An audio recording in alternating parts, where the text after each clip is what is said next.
There's no question that new patent litigation case filings are down across the board.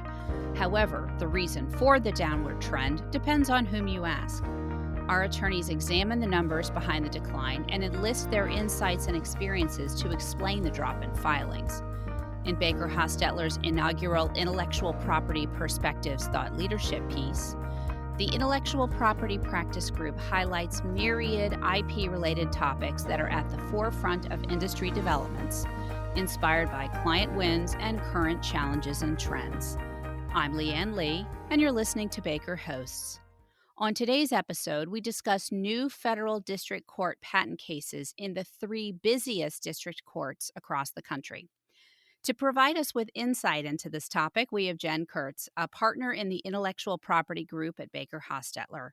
Jen leads Baker Hostetler's IP team for the Chicago office and is a seasoned patent litigator with more than 20 years of experience representing technology companies on both sides of the V. Her experience is heavily concentrated on district court litigation, federal appeals, and PTAB proceedings. She works with clients to provide insightful and practical advocacy, often drawing on her depth of knowledge and experience in computer science litigation. Welcome to the show, Jen. Thank you. So to start off, Baker Hostetler recently published an article analyzing patent filing trends over the last several years in various courts, as well as across the country. At a high level, can you walk us through the trends that your team observed for district court filings?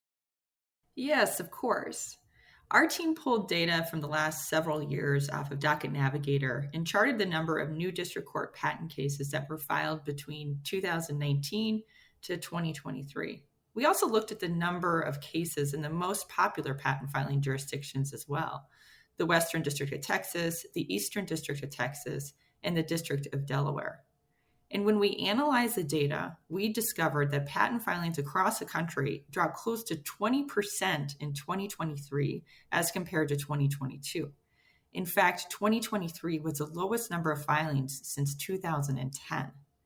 We also noticed a drop in patent filings in the District of Delaware and the Western District of Texas, but an increase in filings in the Eastern District of Texas.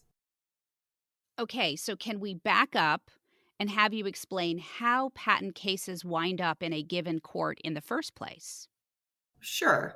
The Supreme Court requires that to file a patent case in a given court, you have to make sure that venue is proper. Venue is proper based either on number 1, where a defendant is incorporated, or number 2, where the defendant has committed an act of infringement and has a regular and established place of business. And under these venue rules, there's a few courts that rise to the top year after year. So how does venue then impact which courts patent holders file in most often? Since over 70% of Fortune 500 companies incorporate in Delaware, it's no surprise that Delaware sees a lot of patent filings, consistently in the top 3 of all courts. It's a state where there is venue over many, many companies. But on the second prong, you can really file anywhere there's infringement and where the defendant has a regular place of business. So that is where you get a huge draw to 2 Texas courts. First, the Eastern District of Texas and Marshall has drawn patent owners for over 20 years because of litigant-friendly judges, first Judge Ward and then Judge Gilstrap, and rules that allow cases to get to trial much more quickly. When filing in that court, the plaintiff knows they get that judge and those rules.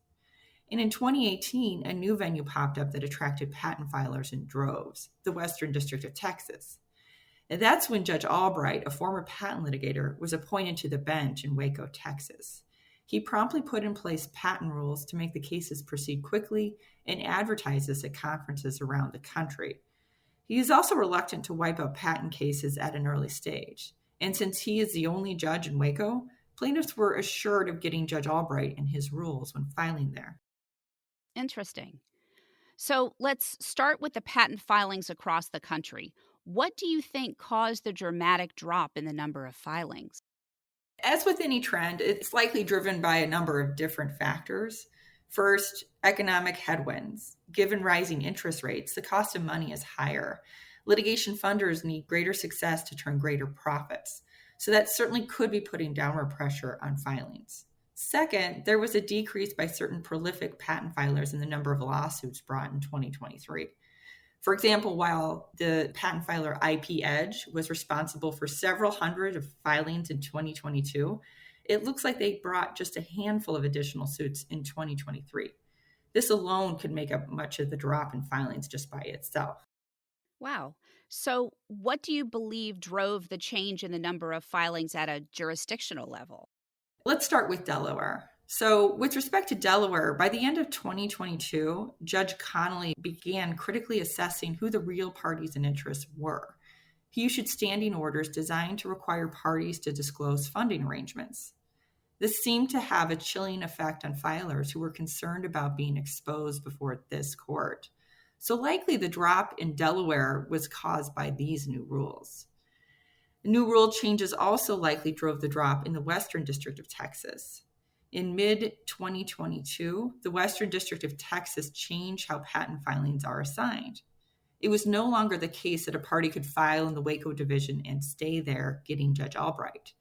Now, if you file in the Waco Division, your case could be randomly assigned to one of a dozen judges within the entire Western District of Texas, which includes Austin and numerous judges who are less friendly to patent litigants. Again, this likely had a chilling effect on litigants who had planned to file before Judge Albright and may have had to reevaluate their filing strategy in the wake of this order. And then finally, it seems like this order may have subsequently driven some of those filers back to the Eastern District of Texas, where the number of cases actually rose. It seems like patent holders likely decided against filing in the Western District of Texas as frequently. Instead, just filed their case back in the Marshall Division of the Eastern District of Texas, where they were assured to get Judge Gilstrap. Okay, so looking ahead, what does Baker Hostetler project will occur with patent litigation in 2024? While it's hard to predict future trends, it doesn't seem that the number of patent filings can get much lower. It seems like the economy is heating up again, interest rates seem to be holding steady, and thus we expect more filings in 2024 than we saw in 2023. This has been a great conversation. Thank you so much, Jen. You're welcome. I'm happy to be here. If you have any questions for Jen, her contact information is in the show notes. For more information on the thought leadership piece, we encourage you to download the document on bakerlaw.com. As always, thanks for listening to Baker Hosts. Comments heard on Baker Hosts are for informational purposes and should not be construed as legal advice regarding any specific facts or circumstances. Listeners should not act upon the information provided on Baker Hosts without first consulting with a lawyer directly. The opinions expressed on Baker Hosts are those of participants appearing on the program and do not necessarily reflect those of the firm. For more information about our practices and experience, please visit bakerlaw.com.